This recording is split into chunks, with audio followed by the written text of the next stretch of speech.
حضرت ابو عبیدہ بن جراح نے میدان بدر کے اندر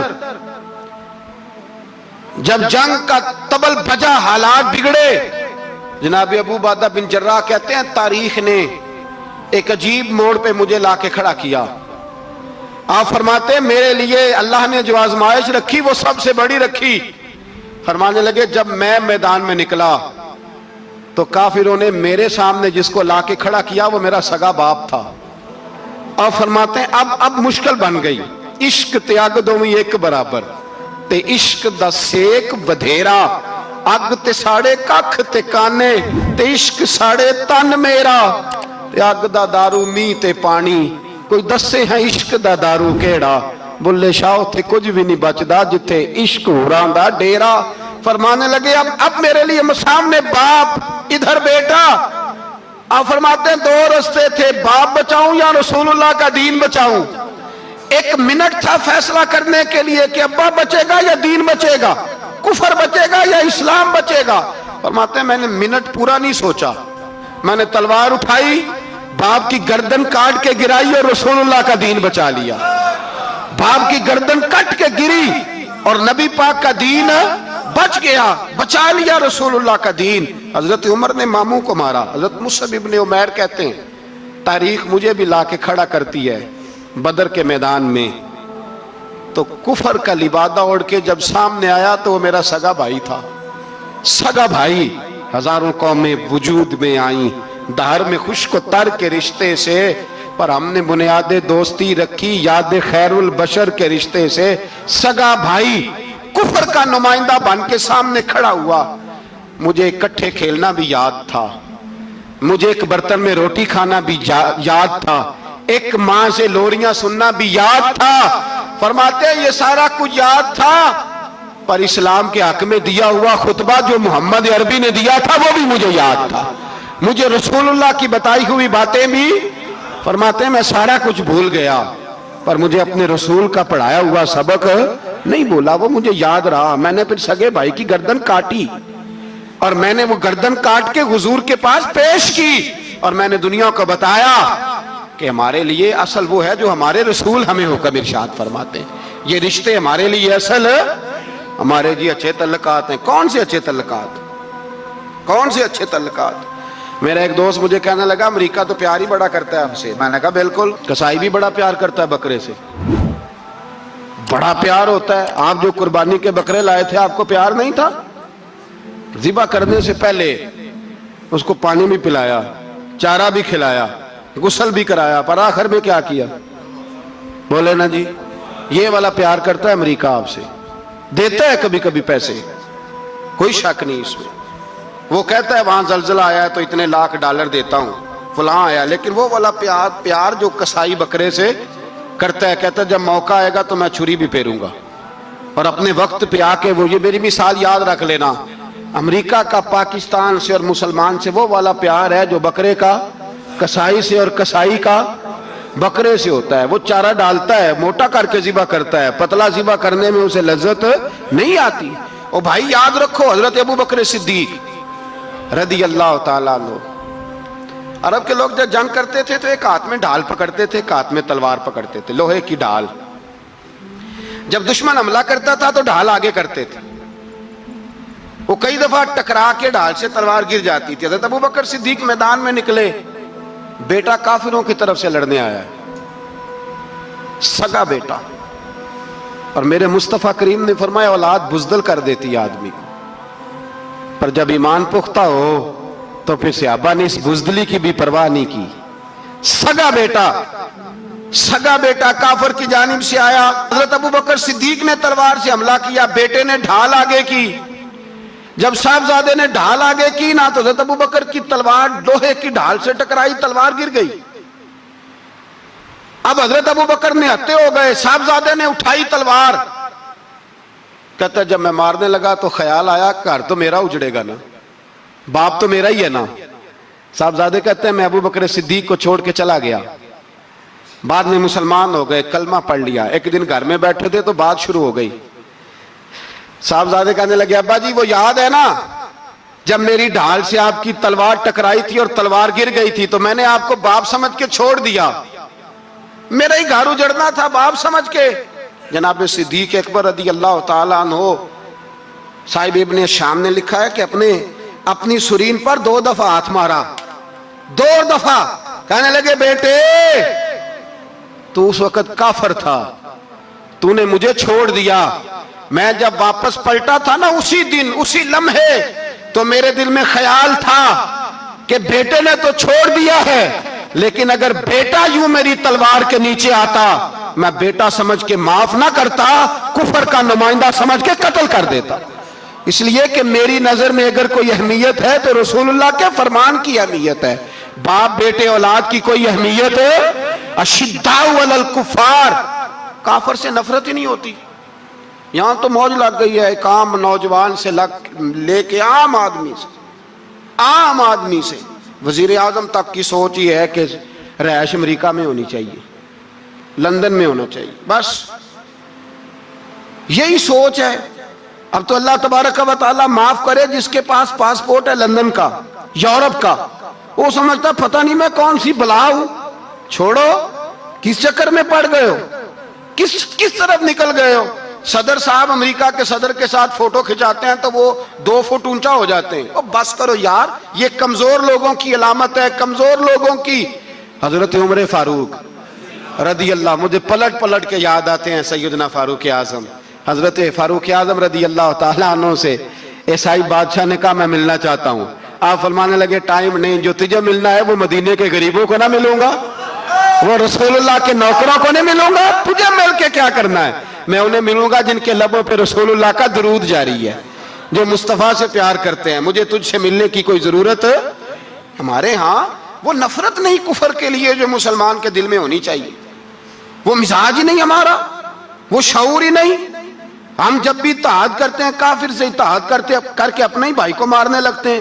وہ جی لڑائی ہو رہی تھی, بھائی کا بھائی سے اختلاف نہیں ہوتا گھر کے اندر, پھر وہ دشمنوں کو بلا کے لاتا ہے کہ میرے بھائی کو مارو. ایسا ہوا ہے کبھی؟ اگر آپس میں اسلامی ممالک کا اختلاف ہے بھی تو کافر کو لاؤ گے مارنے کے لیے, کافر کو لاؤ گے. اور یہاں ایک آدمی قید ہوا تھا امریکہ کا, پوری دنیا کو مصیبت پڑ گئی تھی. سمجھ آ رہی ہے؟ نام لینے کی ضرورت تو نہیں, بات کی سمجھ آ گئی آپ حضرات. ایک آدمی قید ہوا تھا اور انسانی حقوق کی تنظیمیں اور ہمارے اپنے اندر سے بڑے بڑے, میں روشن خیال نہیں, میں روغن خیال کہتا ہوں ان لوگوں, بڑے بڑے روغن خیال اٹھ کے کھڑے ہو گئے, جی انسانی حقوق کی بات کرو, جی ایسے ہو گیا, جی ویسے ہو گیا. لے گئے بندہ چھڑا کے.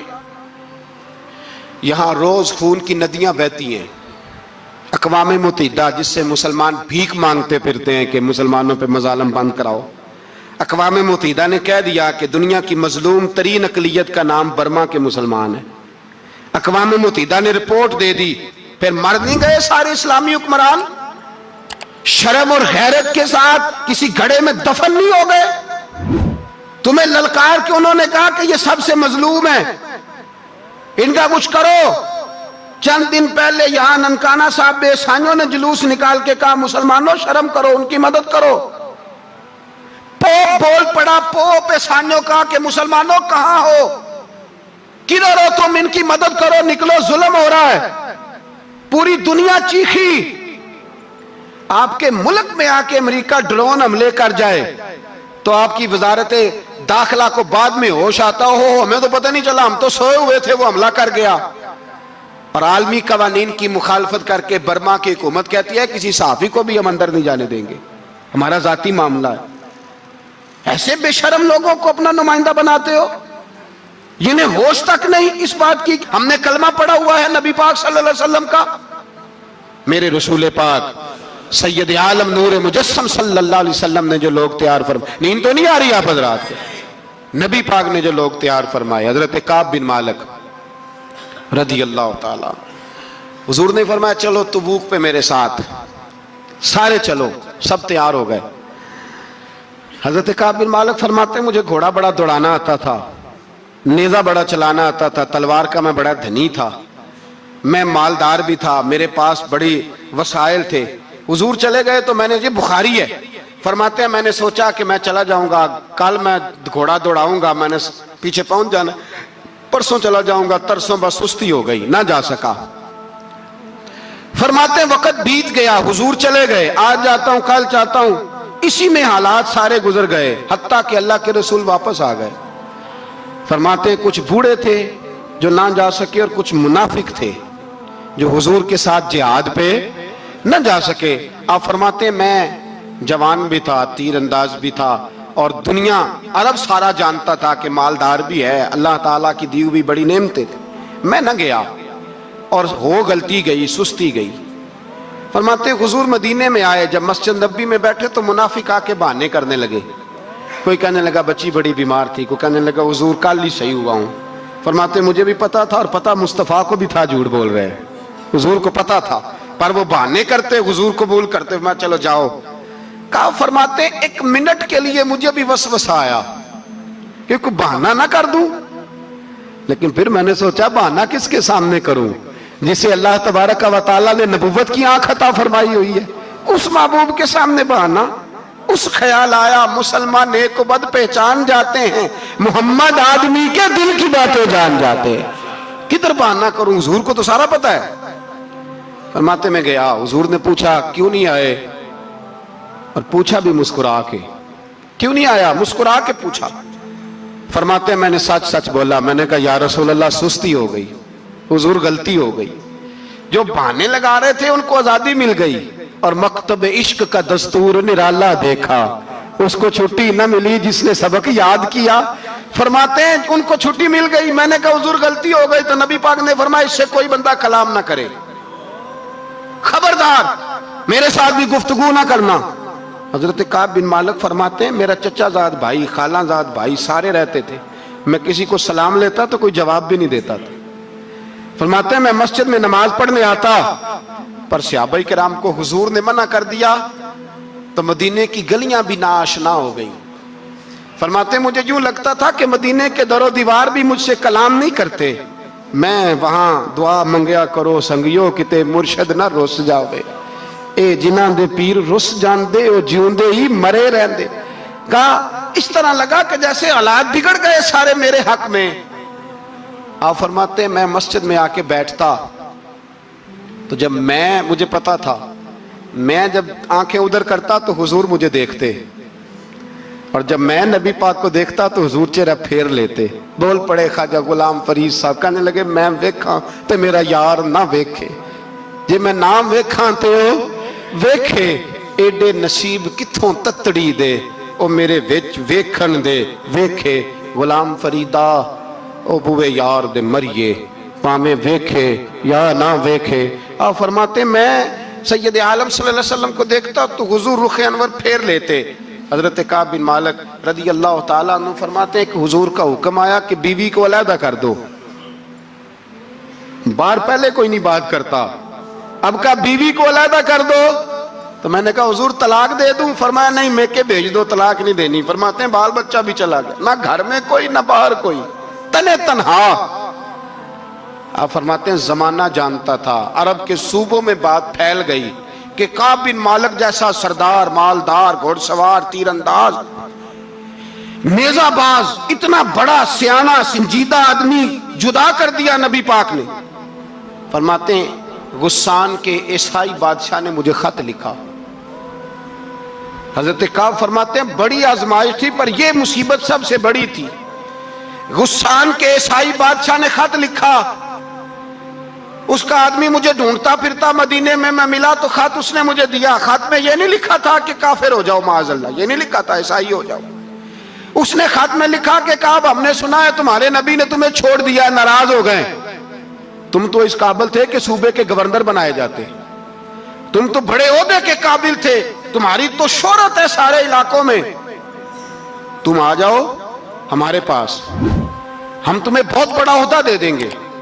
حضرت کعب بن مالک فرماتے ہیں اب میری چیخیں نکلی، اب میں تڑپ کے رویا، میں نے وہ اس کا خط پکڑا اور جلتے ہوئے تنور میں ڈالا، اور مسجد نبی میں سر سجدے میں رکھ کے میں نے کہا اے اللہ میرا ایمان اتنا ہی مشکوک ہو گیا ہے کہ کافر کہتے ہیں میں ان کے ساتھ مل جاؤں گا، اے اللہ میرا ایمان اتنا مشکوک، کافر سمجھنے لگے ہیں کہ میں مسلمانوں کو چھوڑ کے ان سے اتحاد کروں گا۔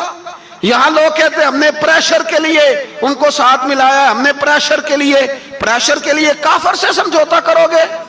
اپنے بھائی پر ظلم کرنے کے لیے بے ایمانوں کے ساتھ دوستی کرو گے؟ حضرت کعب بن مالک فرماتے میں نے تندور میں ڈالا، میں تڑپ کے رویا، میں نے کہا اے اللہ میرا اتنا امتحان نہ لے کہ کافر سوچنے لگے کہ میں اسے سمجھوتا کروں گا، اے اللہ مہربانی فرما اتنا امتحان نہ لے۔ روتے روتے گھر گیا، سحری تک روتا رہا۔ ایک آدمی دوڑا آیا، کہنے لگا کعب جلدی چل، حضرت جبریل آ گئے ہیں، اللہ نے تیری توبہ قبول فرما لی ہے، رسول پاک نے تجھے یاد فرمایا ہے، چل آ جا۔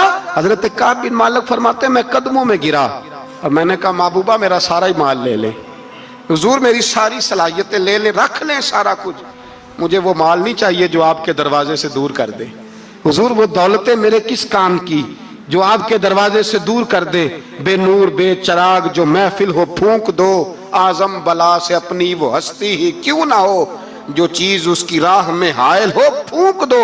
حضرت کعب بن مالک رضی اللہ تعالیٰ عنہ نے ایک منٹ کے لیے بھی کافر سے سمجھوتا کرنا پسند نہ کیا، جبھی تو اللہ نے توبہ حضرت جبریل کے ذریعے نازل فرمائی۔ میرے بھائی یہاں منٹ منٹ پہ سمجھوتا ہے، منٹ منٹ پہ بڑا رولا ڈالتے ہم، بڑا شور ہے چائنا کی دوستی، چائنا کی دوستی۔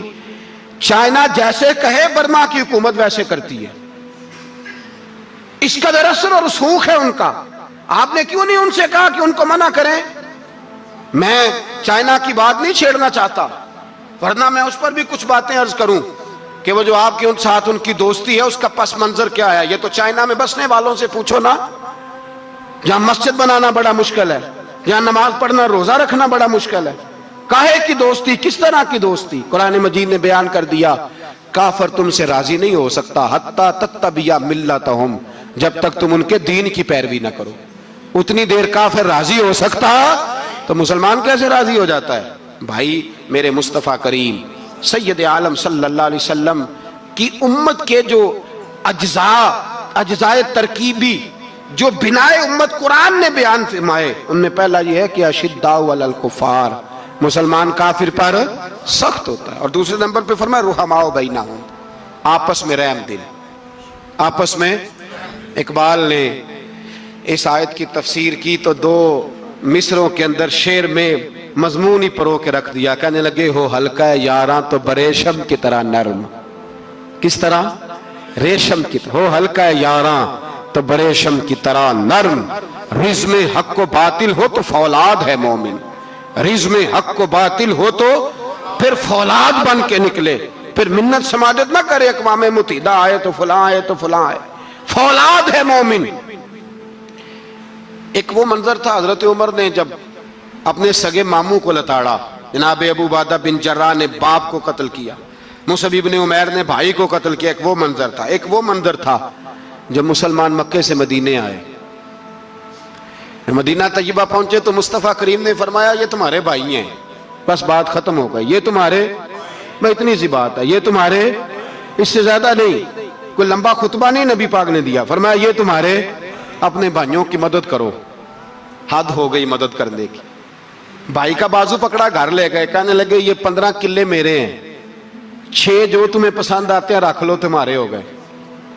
گھر کا سامان بستر رضائیاں تک نکال کے دروازے کے اندر رکھے، بھائی سے کہا یار جو تجھے اچھا لگتا ہے رکھ لے، آدھا تیرا آدھا میرا۔ یہاں تک ایک وہ موقع جب اشداء علی الکفار، ایک یہ موقع رحماء بینہم، صحابہ کرام علیہم رضوان میں سے کسی کے پاس 2 باغ تھے، ایک میں کھجوریں زیادہ پکی ایک میں کم پکی، جب وہ اپنے بھائی کو دینے لگا تو اس نے کہا تجھے رسول اللہ نے میرا بھائی بنایا ہے، تجھے وہ والا باغ دوں گا جس کی کھجوریں زیادہ پکی ہوئی ہیں، وہ والا باغ دوں گا کھجوریں زیادہ پکی ہوئی۔ اور یار تاریخ عالم نے یہ نظارہ نہیں دیکھا کہ وہاں سے ایک شخص آیا غریب ہے رشتہ نہیں ملتا، یہاں ایک شخص نے کیا کیا، اس کو اپنے خاندان سے اپنے گھر سے رشتہ بھی دیا، کہا بھائی ہے اس کو یہاں بسانا ہے، رکھنا ہے، لانا ہے۔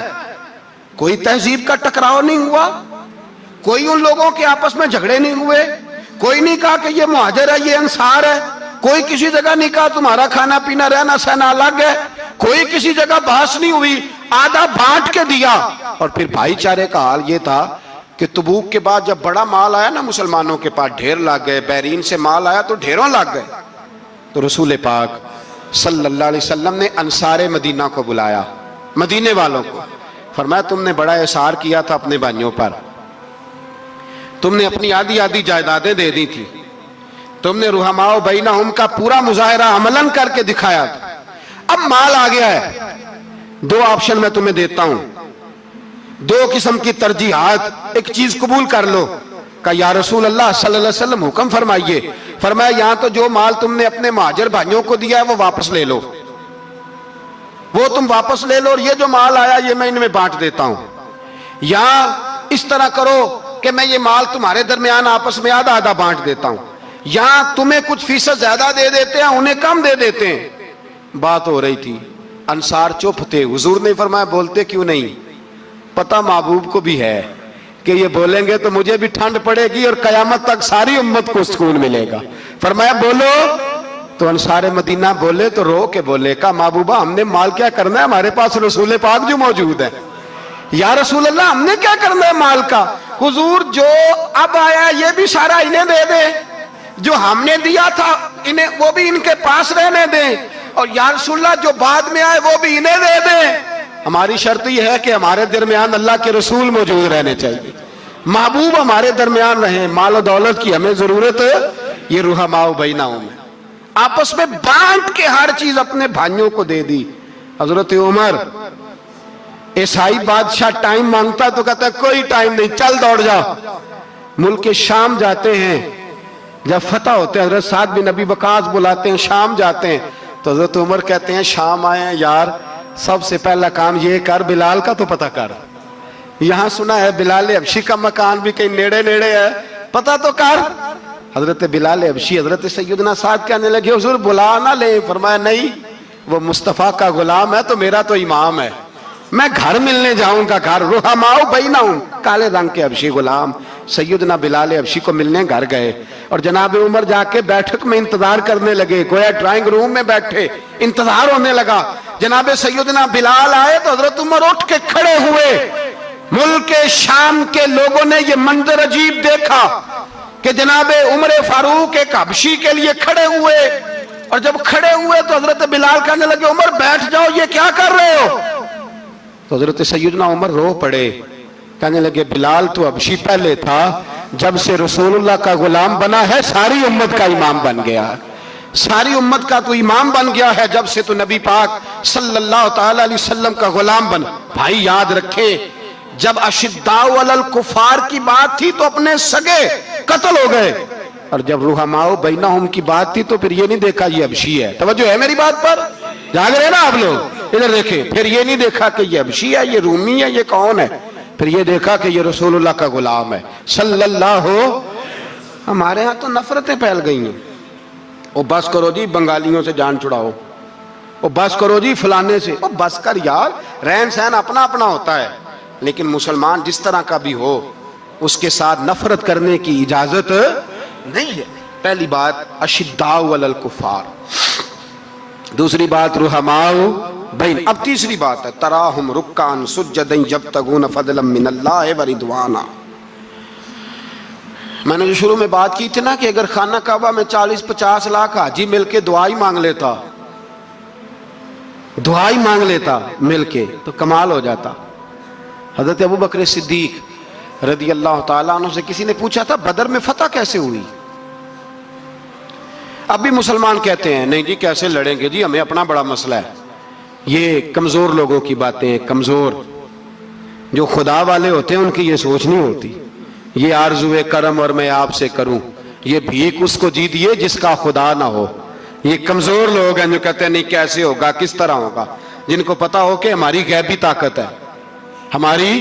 حضرت ابو بکر صدیق رضی اللہ تعالیٰ پوچھا جناب بدر میں کیسے جیت گئے؟ تلواریں زیادہ تھی، نیزے زیادہ تھے، یا آپ کو جاسوسی زیادہ تھی، پتہ زیادہ تھا کہ یوں قابو آئیں گے کافر؟ تو ابو بکر صدیق فرمانے لگے نہ نیزوں سے جیتے نہ تلواروں سے جیتے، ہم جو بدر میں جیتے ہیں تو مصطفیٰ کی نمازوں سے جیتے ہیں، ہمیں جو بدر میں کامیابی ملی تو رسول اللہ کی دعاؤں کی برکت سے ملی۔ فرمانے لگے کافر ساری رات شرابیں پیتے رہے، ساری رات وہ ناچ گانے میں مصروف رہے، اور میں حضور کے خیمے میں موجود تھا، نبی پاک ساری رات نماز پڑھتے رہے، ساری رات حضور نماز پڑھتے رہے، ساری رات اللہ سے دعا کرتے رہے۔ فرمایا صبح جو کامیابی ملی تو یہ مصطفیٰ کی نمازوں کی برکت سے ملی۔ ایک بزرگ کی میں بات سن رہا تھا، وہ کہہ رہے تھے اب نمازیں، عبادتیں، ریاضتیں بعد میں کرنا، پہلے جہاد کرو۔ کہہ رہے تھے اب نکل کر خانقاہوں سے ادا کا رسم شبیری، عبادتیں، ریاضتیں، تلاوتیں، درود بعد میں ہوگا، پہلے جہاد۔ تو میں نے کہا صاحب عبادتیں، تلاوتیں، درود ہو کہاں رہا ہے، پہلے وہ جگہ تو بتائیں۔ خانقاہوں پہ تو عرس ہو رہا ہے، سال کے بعد ڈھول لگ رہا ہے۔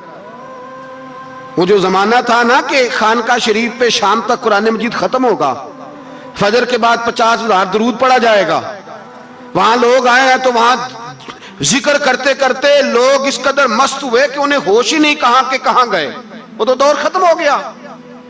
اب کہاں ہے خانقاہ میں، اب تو نظر نیاز رہ گئی، ختم شریف رہ گیا، عرس پاک رہ گیا، باقی تو معاملہ ختم ہے۔ وہ کہاں گیا معاملہ سارا؟ بھائی دعائیں، التجائیں۔ شہاب الدین غوری سے پوچھا جناب فتح کیسے ہوئی؟ کہنے لگے خواجہ معین الدین اجمیری کی دعاؤں کی برکت سے۔ فرماتے ہیں بابا دعا مانگتا تھا، ہم جہاد کرتے تھے، اللہ کامیابی دے دیتا تھا۔ بھائی وہ عبادت، وہ ریاضت، وہ مسلمان جو رات کو اپنے رب کو منا لیا کرتا تھا، وہ اپنی عبادت کے زور پر اللہ تبارک و تعالیٰ کی بارگاہ میں آہو زاری۔ حضور نے فرمایا الدعاء صلاح المومن، دعا مومن کا ہتھیار ہے۔ دعا مومن کا، بول کے بتانا ہے، دعا مومن کا۔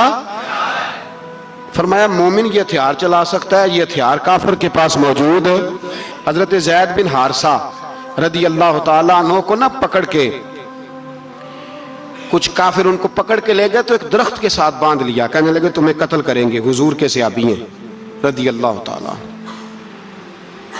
جب کافر آپ کو قتل کرنے لگا نا تو انہوں نے درخت کے ساتھ اچھی طریقے سے ٹانگیں باندھ لی، ہاتھ باندھ لیے، گردن باندھ لی، کہنے لگا بلا اپنے رب کو۔ تو حضرت زید رضی اللہ تعالیٰ عنہ فرمانے لگے میں تو شہید ہونے کو تیار تھا، لیکن تو نے آزمانے کا پروگرام بنایا تو ٹھیک ہے، میں پھر بلانے لگا ہوں اپنے رب کی مدد کو۔ اے اللہ مدد فرما۔ اس نے اتنی دیر میں تلوار نیام سے نکال لی، اے اللہ مدد فرما۔ اس نے جب تک دونوں ہاتھوں میں تلوار سونت لی، اے اللہ مدد فرما۔ جب تیسری بار آپ نے یہ کہا تو اس نے تلوار اٹھائی، کہا اللہ مدد فرما۔ حضرت زید رضی اللہ تعالیٰ عنہ کہتے ہیں جب چوتھی بار میری زبان سے لفظ نکلے، کافر کے ہاتھ میں تلوار تھی پر گردن بھی اس کی کٹ کے نیچے گر گئی، کہ گردن کٹ کے اسی وقت نیچے گری۔ مجھے کسی نے کھولا، نہ مارنے والا نظر آیا، نہ گردن کاٹنے والا نظر آیا، نہ مجھے کھولنے والا۔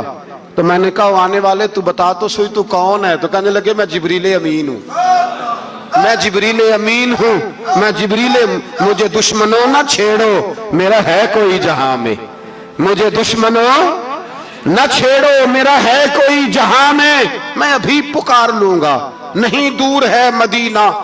کہا جب تو نے، حضرت جبریل کہنے لگے جب تو نے پہلی دفعہ کہا نا اللہ مدد فرما تو میں سدرۃ المنتہا پہ تھا، مجھے حکم ہوا جبریل دیر نہ کرنا۔ فرماتے ہیں جب دوسری دفعہ تو نے کہا نا اللہ مدد فرما تو میں 7ویں آسمان پہ تھا، اور جب تیسری دفعہ کہا مدد فرما تو میں پہلے آسمان پہ تھا، اور فرمایا جب تو نے کہا چوتھی دفعہ اللہ مدد فرما تو میں تیرے سرانے کھڑا تھا، میں تیرے سرانے۔ تو بھائی اب تو اجتماعی دعا بھی نہیں رہی ہماری، اب تو یہ والا سوتا بھی، اکبر الآبادی نے کہا تھا مصیبت میں بھی اب یاد خدا ہم کو نہیں آتی، دعا منہ سے نہ نکلی جیبوں سے عرضیاں نکلی۔ اب بھی ہم کہتے ہیں کریں گے بات، سفیر کو بلائیں گے، ہم نے کہا ہے اس کو، تو مان جائے گا وہ آپ کی بات؟ وہ بچے کاٹ رہا ہے تو اس کو گھر بلا رہا ہے۔ ابھی تک ایک اتنا سا سٹینڈ کہ ان کا جو دفتر ہے سفارت خانہ وہ بند کر دیا جائے، اتنی بھی توفیق نہیں ہوئی۔ کہتے ہیں ٹھیک ہے شور شروع ہو رہا ہے بس چپ کر دیں گے سارے۔ خدا را خواب غفلت سے اٹھو، بیداری حاصل کرو، اور کچھ نہیں ہو سکتا تو کھول کے دعا تو مانگو ان کے لیے، ان کے لیے دعا تو مانگو۔ اللہ بڑا کریم ہے، وہ جب مدد کرنے پہ آتا ہے تو پھر بڑے بڑے کافروں کے مقابلے میں اپنے بندوں کی مدد فرماتا ہے۔ اور میں یہ پیغام دینا چاہتا ہوں عالم کفر کو بھی، یاد رکھیں رب کریم جب مدد کرنے پہ آئے تو اکیلے حضرت ابراہیم اور ایک طرف پوری ملت ہو تو اللہ اپنے خلیل کو بچا لیا کرتا ہے۔ رب کریم کی رحمت کاملہ جب فیصلہ کر لیتی ہے تو پھر نمرود جیسے سپر پاور طاقت کو رب کریم مچھر سے مروا دیا کرتا ہے۔ اللہ تبارک و تعالی، یہ تو مسلمان کا دعا والا سوتا ہی، وہ نکل کر خانقاہوں سے ادا کر رسم شبیری، یہ تو تب ہوگا جب خانقاہ کے اندر کوئی ذکر فکر عبادت ہو رہی ہو، اور جب وہاں حال ہی کوئی نہیں، وہاں تو رقص و سرور ہے، وہاں تو بات جھوٹی تعریفیں ہیں، ہر آدمی نے ایک بندہ ساتھ رکھا ہوا ہے تعریفیں کرنے کرانے والا، تو معاملہ ہی اور ہو گیا ہے۔ میرے بھائی، عبادت کی لذت حضرت سیدنا عمر فاروق، سب بولیے رضی اللہ تعالی، حضرت عمر فاروق رضی اللہ تعالیٰ عنہ کا مبارک زمانہ ہے۔ حضرت عمر نے فوج بھیجی ایران کے حکمران کے ساتھ جہاد کرنے۔ ایران کے بادشاہ نے 2 عیسائی جاسوس بھیجے، کہنے لگا ذرا پتہ تو کرو مسلمانوں کا رات کا طریقہ کیا ہے، میں صف بندی کراتا ہوں۔ وہ ساری رات صف بندی کراتا رہا، 2 جاسوس آئے مسلمانوں کی معلومات کرنے، معلومات کر کے جب واپس گئے تو حضرت عمر فاروق رضی اللہ تعالیٰ عنہ کے سپاہیوں کو دیکھا، غور سے پلٹے تو بادشاہ کہنے لگا کیا حال دیکھ کے آئے ہو؟ کہنے لگا سارے مسلح پہ بیٹھے ہوئے ہیں، جتنے گھنٹے ہم وہاں رہے ہیں مجاہدین مسلح پہ رہے ہیں، یوں لگتا ہے جیسے ان کا دنیا داری سے کوئی تعلق۔ اور کہنے لگے بادشاہ کوئی ایسی طاقت ہے جس کو وہ بلا رہے تھے، کوئی ایسی قوت ہے جس کو وہ پکار رہے تھے، ہمیں بھی وہاں کھڑے ہو کے محسوس ہوتا تھا کہ ہاں کوئی ہے جو آ جائے گا ان کی مدد کے لیے، کوئی ہے جو پہنچے گا ان کی مدد کرے گا۔ ایران کا بادشاہ کہنے لگا مجھے سمجھ آ گئی ہے، وہ جسم کی طاقت سے ہی نہیں لڑتے، وہ کوئی غیبی طاقت ہے جس سے وہ لڑتے۔ بھائی وہ غیبی طاقت بھی تو ہمارے پاس ہم نے ناراض کر لیا نا، وہ بھی تو نہیں نا، مسجد کا رخ بھی تو کوئی نہیں۔ اور میں نے پچھلے جمعے بھی کہا تھا، پھر کہتا ہوں، وہن ہو گیا امت کو۔ نبی پاک نے فرمایا امت کو وہ کیا ہے، دنیا سے محبت ہو گئی ہے، موت سے کراہت ہو گئی، وہن ہے۔ صحابہ کرام کو موت سے بڑا پیار تھا، موت سے بڑی محبت کر، ہماری طرح نہیں، وہ کہتے تھے مریں گے تو منو مٹی، تو وہاں ٹھیک ہے عذاب قبر حق ہے، لیکن میں کہا کرتا ہوں سالوں کے بعد جو پردیس سے ماں کے پاس آئے، ماں اسے عذاب نہیں دیتی، اس کا ماتھا چوما کرتی ہے۔ اور بھائی جو رب کریم کی بارگاہ میں جائے گا تیرا کیا خیال ہے، گل سڑ جائے گا؟ مدینے والے حبیب نے فرمایا قبر المومن روضۃ من ریاض الجنہ، فرمایا میرا مومن جب قبر میں جاتا ہے تو اللہ جنت کے سارے دروازے کھول دیتا ہے، وہ تو اللہ کی رحمت میں پہنچتا ہے۔ کون کہتا ہے مومن مر گئے، وہ تو قید سے چھوٹے اپنے گھر گئے۔ کون کہتا ہے قبر میں عذاب ہے تو صرف عذاب ہی ہے، ہاں مجرم کو سزا ملے گی، لیکن مومن ہمیشہ جہنم میں، وہ بالآخر جنت میں جائے گا، بالآخر جنت میں جائے گا۔ اور کسی درویش نے بات کی، وہ کر کے چلے گئے، بر کمال ہی کر گئے، کہنے لگے دوزخ میں میں تو کیا، میرا سایہ نہ جائے گا، کیونکہ رسول پاک سے دیکھا نہ جائے گا۔ نبی پاک سید عالم علیہ السلام کے غلام تو دیکھو نا، ساری زندگی عمر فاروق بخاری پڑھو تو صحیح، ساری زندگی عمر ہر نماز کے بعد کہتے تھے اللہم ارزقنا شہادت فی سبیلک، اللہ بسترے پہ موت نہ دینا، موت مجھے شہادت کی دینا۔ حضرت سیدنا مولا علی شیر خدا کرم اللہ تعالیٰ وجہ الکریم ساری زندگی کہتے رہے اللہ، علی نے میدان میں عمر گزاری ہے، اسے شہادت کی موت عطا فرما۔ او بھائی یہ تو شہادتیں مانگنے والے۔ حضرت امام حسین میدان کربلا میں کھڑے تھے، شمر کہنے لگا حسین تیری چاروں جانب موت ہے، تو آپ فرمانے لگے تجھے ابھی ہمارا پتہ ہی نہیں، موت سے تو ہمارا پیار چلتا ہے، اور فرمایا یہ شہادت تو ہمارا پیچھا کرتی ہے، پہنچ جاتی ہے جہاں ہم ہوتے ہیں، موت سے ڈرا رہا ہے۔ مسلمان کا مرنے کو دل نہیں کرتا، ورنہ وہ اتنی بڑی کوٹھی میں کون رہے گا؟ مرنے کو دل اس لیے نہیں کرتا کہ وہ جو 6 کروڑ 10 کروڑ ڈالر لوٹ کے رکھے ہیں، مر گئے تو کھائے گا کون؟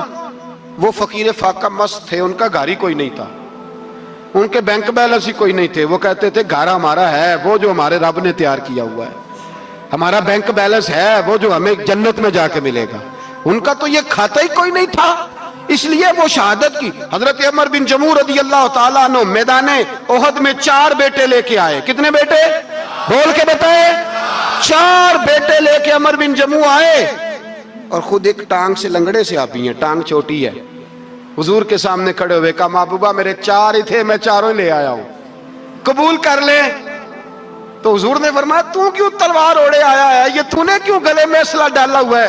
کہا یا رسول اللہ میں نے بھی تو جانا ہے نا. تو حضور نے فرمایا 4 بیٹے جو ہیں. تو حضرت عمر بن جموح نے بات کی, صحابہ کہتے ہیں ہم لبوں سے مسکرا رہے تھے, آنکھوں سے رو رہے تھے.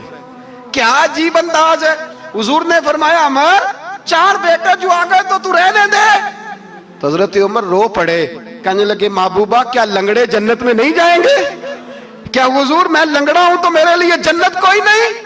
میرے حبیب پاک سید عالم صلی اللہ علیہ وسلم نے فرمایا عمر تو ضرور جنت میں جائے گا. کہا محبوبہ پھر بچے بعد میں جائیں گے, میں پہلے میدان میں جاؤں گا. ایک بی بی 4 بیٹے لے کے آئی احد میں. کہا محبوبہ کل کمائی تھی میں لے آئی ہوں, میرے پاس کوئی اور شے ہوتی تو میں بچا کے نہ رکھتی. بیٹے دے کے نا حاضری لگوا کے تو واپس دروازے پہ لے گئی. تو حضرت سیدنا عبداللہ ابن عمر فرماتے ہیں بی بی بول رہی تھی تو میرا جذبہ جہاد بڑھ رہا تھا. اپنے بیٹوں کو کہنے لگی میں تمہیں حضور کے پاس چھوڑ کے جا رہی ہوں, جب تم میدان میں گرو گے تو میں تمہیں دیکھنے آؤں گی. دیکھنا تمہاری پشت پہ کوئی زخم نظر نہ آئے, جتنے تیر کھانے ہوئے سینے پہ کھانا, جتنے تلواروں کے نیزوں کے زخم برداشت کرنے ہوئے یہاں کھانا, پشت پہ زخم نظر نہ آئے. حضرت عبداللہ ابن عمر فرماتے ہو بی بی کی گفتگو میرا جذبہ جہاد بڑھا رہی تھی. ایک بی بی 3 سال کا 4 سال کا بیٹا لیے رو رہی ہے, احد کا دن ہے. سہیلیاں پوچھتی ہیں تو کیوں روتی ہے؟ وہ کہتی ہے دیکھو میرا خاوند بھی بدر میں شہید ہو گیا, بھائی اور باپ بھی. دل کرتا ہے کوئی جوان بیٹا ہوتا تو آج مصطفیٰ کے ساتھ اسے ہی بھیج دیتی. کوئی جوان میرے پاس ہے ہی 3 سال کا تو کیا کروں, 3-4 سال کا بچہ کیا کرے گا؟ پتہ نہیں کیا دلیل آئی, اچانک اٹھی, بیٹے کو سینے سے لگایا, کپڑا ڈالا, مسجد نبوی پہنچ گئی. حضرت بلال کہتے ہیں مجھے ملی, کہنے لگی بلال مجھے پتہ ہے حضور تیاری کرا رہے ہیں جنگ کی, پر 2 منٹ اگر میری ملاقات ہو جائے. بلال حبشی کہنے لگے حضور ہم ایک بی بی ضد کر رہی ہے. حضور باہر آئے, کہنے لگی حضور میں فلاں کی بیٹی, فلاں کی بہن, فلاں کی بیوہ ہوں, میں نے بدر میں 3 شہید دیے ہیں, اب میرے پاس یہ 3 سال کا لال ہی بچا ہے, بڑا فخر ہے میرا. لوگ مجھے شہید کی بیوہ, شہید کی بیٹی, شہید کی بہن کرتے, دل کرتا ہے شہید کی اماں بھی کہیں جاؤں تو میرا بیٹا لے لیں. سیدنا بلال کہتے ہیں حضور مسکرائے, کہنے لگے یہ 3 سال کا نونہال کیا کرے گا؟ کہتے ہیں اماں کا عجیب جذبہ ہے. کہنے لگی محبوبہ سنا ہے اسلحہ بھی تھوڑا ہی ہے, ڈھالیں زیادہ کوئی نہیں, میرا بیٹا ساتھ رکھ لیں, جب آپ کی طرف کوئی تیر آیا نا تو میرا بیٹا ڈھال کے تو اس کو ڈھال بنا کے آگے کر دینا. محبوبہ ڈھال تو بان ہی سکتا ہے نا. حضرت بلال فرماتے ہیں مصطفیٰ کریم نے فرمایا جا میں نے قبول کیا, قیامت کے دن بیٹا گھر لے جا, جب تیرا نام پکارا جائے گا تو شہید کی اماں کہہ کے پکارا جائے گا, جا تو گھر لے جا. کہتے ہیں چلتے چلتے ایک غریبنی اور آ گئی, اتنی سی اٹی بان کی, اتنی سی. بلال حضور سے ملاقات ہو جائے گی. نبی پاک آ گئے تو کہا محبوبہ یہ غلبہ اسلام میں میرا بھی حصہ ڈال لے. حضور نے فرمایا یہ کیا ہے؟ کہنے لگی حضور خامد فوت ہو گیا, اولاد اللہ نے بے نیازی سے دی نہیں, سویرے چرخہ کاٹ کے رزق حلال کھاتی ہوں, میرے پاس نا یہ اتنا سا بان ہے, ایک گھوڑے کی لگام بن جائے گی. محبوبہ حصہ تو ڈال جائے گا نا دین کے لیے, میری قبولیت ہو جائے گی. میرے حبیب نے ہاتھ اٹھائے اور دعا. اسرائیل میں تو کسی پہاڑ کی چوٹی پر عبادت کرتا تھا, لوگ اس سے ملنے جاتے تھے. درویش لوگ جو ہوتے ہیں نا ان کی بڑی بات ہوتی ہے. وہ نیک آدمی پہاڑ کی چوٹی پر عبادت کرتے تھے, بنی اسرائیل کے ولی تھے. لوگ ملنے جاتے تھے تو رستے میں ایک ڈھلان تھی, لوگ اوپر چڑھتے تو انہیں دقت ہوتی. ایک دن اس ولی کے دل میں خیال آیا یا اللہ تو اسے پیدا نہ کرتا تو کیا عرض تھا. رب کریم نے اس وقت کے نبی پیغمبر علیہ السلام کو وحی فرمائی کہ جب وہ آپ کے پاس آئے نا تو اسے کہہ دینا تو میری تخلیق پہ اعتراض کرتا ہے, اسے کہہ دینا کہ میں نے اس کا نام ولیوں کی صف سے کاٹ کر نافرمانوں کی صف میں لکھ دیا ہے. میری تخلیق پہ اعتراض کرتا ہے, میں نے جو بنایا حق اور سچ ہی بنایا ہے. وہ ملاقات ہوئی تو نبی علیہ السلام نے فرمایا بھئی رب فرماتا ہے تیرا نام کاٹ دیا ہے ولیوں کی صف سے اور نافرمانوں کی صف میں لکھا ہے. بندہ سجدے میں گر گیا. یا اللہ تیرا شکر ہے، یا اللہ تیرا شکر ہے۔ پیغمبر علیہ السلام فرمانے لگے تو بڑا بیوقوف ہے، مقام استغفار اور شکر ادا کر رہا ہے۔ کہنے لگا حضور آپ نے بات ہی بہت بڑی کر دی ہے، میرے رب نے میرا نام لیا ہے، میں کہاں وہ کہاں، اس نے کہا ہے کہ نام کاٹا ہے، میرے رب نے۔ اللہ اکبر، میں تو سوچ بھی نہیں سکتا تھا کہ میرا ذکر اور وہاں ہوگا، اما میں تو اس کھاتے میں ہی نہیں تھا، اتنی بڑی جگہ میرا تذکرہ ہوا۔ اللہ اکبر۔ پھر وہ عرض کرنے لگے پیغمبر علیہ السلام سے، کہنے لگے ایک آپ نے پیغام دے دیا، اب آپ میرا بھی ایک پیغام رب کریم کے حضور ناز عرض کر دیجئے گا۔ فرمایا وہ کیا؟ کہا عرض کیجئے گا مالک سے کہ مولا مجھے تیری مخلوق سے بڑا پیار ہے۔ وہ جو میں نے ڈھلان کی بات کی تو اس لیے کی، تو دلوں کے حال جانتا ہے کہ لوگوں کو تکلیف ہوتی تھی، مالک کی بارگاہ میں عرض کرنا کہ میرا وجود بہت بڑا کر دے۔ آپ نے کہا ہے نا نافرمانوں کی لسٹ میں چلا گیا ہوں، اب جہنم میں جلوں گا، تو عرض کرنا کہ میرا وجود بڑا کر دے، بڑا، سارے دوزخ میں میں اکیلا ہی پورا آ جاؤں۔ میرا نہیں دل کرتا اللہ کا کوئی اور بندہ جہنم میں چلے، مجھے اس کی مخلوق سے بڑا پیار ہے۔ جب یہ لفظ کہے تو پیغمبر وہیں کھڑے تھے، اللہ نے وہی فرمائی، اس سے کہو تو میری مخلوق سے پیار کرتا ہے تو میں تجھ سے پیار نہ کروں؟ اسے کہو تیرا گناہ بھی بخش دیا، تجھے دوبارہ ولی بھی بنا لیا، بغیر حساب جنت بھی دی، اور قیامت میں جس کی تو سفارش کرے گا میں اسے بھی جنت عطا کرتا چلا جاؤں۔ شرط یہ ہے کہ تو اللہ کے بندوں سے پیار کرے۔ خدا کے بندے تو ہیں ہزاروں، بنوں میں پھرتے ہیں مارے مارے، میں اس کا بندہ بنوں گا جس کو خدا کے بندوں سے پیار ہو، میں اس کا بندہ بنوں گا جس کو خدا کے بندوں سے پیار ہوگا۔ رحمت کا جذبہ، نرمی، کسی کی خیر خواہی، کسی کے حق میں یہ رویہ کہ میری ذات سے کسی کو نفع ہو جائے، کسی کا فائدہ ہو جائے، کسی آدمی کو کچھ مل جائے۔ مولا رومی ایک بڑی عجیب بات لکھ گئے مثنوی میں، فرمانے لگے بادشاہ بننا چاہتے ہو، مخلوق کے رہنما، مقتدا، لیڈر، سربراہ بننا چاہتے ہو؟ آپ کے سامنے بیٹھے لوگوں نے کہا حضور ہر بندہ ہی چاہتا ہے، تو فرمایا پھر مخلوق کے خدا سے پیار کرنا شروع کر دو۔ مخلوق کا بادشاہ وہ نہیں ہوتا جو دھوکہ دے کے ان کا لیڈر بن جاتا ہے، اس کے دھوکے تو کچھ دنوں میں کھل جاتے ہیں، سامنے آ جاتے ہیں۔ جو آدمی ڈنڈے کے زور پر بادشاہ بنتا ہے اس کی بادشاہی جسموں پر ہوتی ہے، روحوں پر نہیں ہوتی۔ فرمایا تم مخلوق سے پیار کرنا شروع کر دو، اللہ کی مخلوق تمہیں اپنا رہنما کہنا شروع کر دے گی۔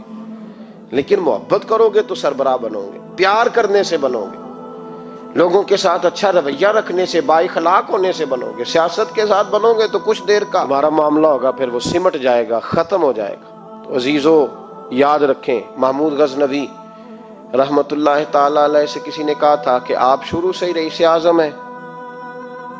فرمانے لگے نہیں، میرے والد اللہ کی مخلوق پہ رحمت کرتے تھے تو اللہ نے انہیں بادشاہی عطا فرما دی۔